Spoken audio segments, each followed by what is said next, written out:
Groups are incredibly important in organizations, and at the same time, they're one of the things that managers have a very difficult time getting right. Leaders are actually able to leverage groups to do exactly what they're supposed to do, overcome the bounded rationality of individual decision makers, and much improve the quality of the decision. But as we've talked about in some of the other readings in the lecture and in the lecture material, it's just tough to get this right. Gavin and Roberto give us a different perspective on groups and advocate for first a process modification and a real focus on process. And I absolutely believe that process is the key to making groups work.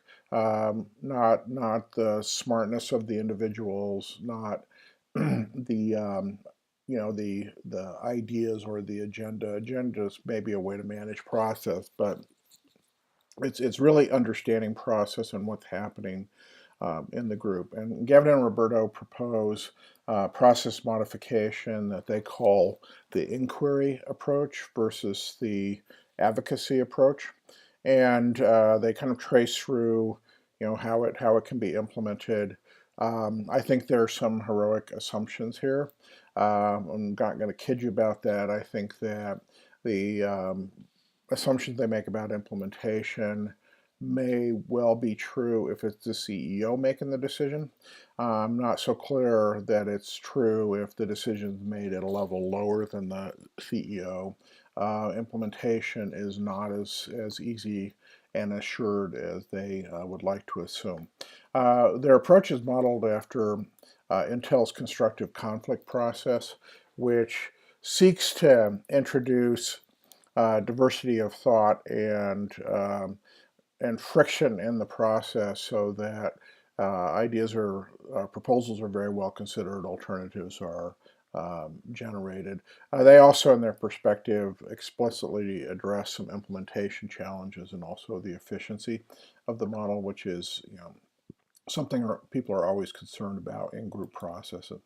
When you're reading the article, I'd like you to take some time and really reflect on what is conflict adding. What does this mechanism add to the decision process? And I think they make a good case for what it adds. One of the challenges they discuss is managing the constructive conflict with what they call affective conflict. This is basically the conflict of rationality versus the conflict of emotion are both in play and need to be given some attention. They make some explicit arguments about how the groupthink challenge is met. I think they make a relatively good case, but not a perfect case. And again, I'm not 100% persuaded they've fully resolved the implementation problem. Yes, assume the power of a CEO. Implementation is probably going to happen even with opposition.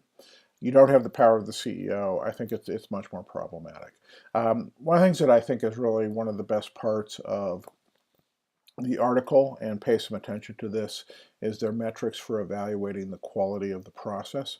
They make, I think, a point that's well worth paying attention to, that the outcome of the decision is in a distant future and sometimes very difficult to assess, how well you made the decision. But you always are in a position to evaluate the quality of the process used to make the decision, and the quality of the process does provide some useful indication of how well the decision is going to go.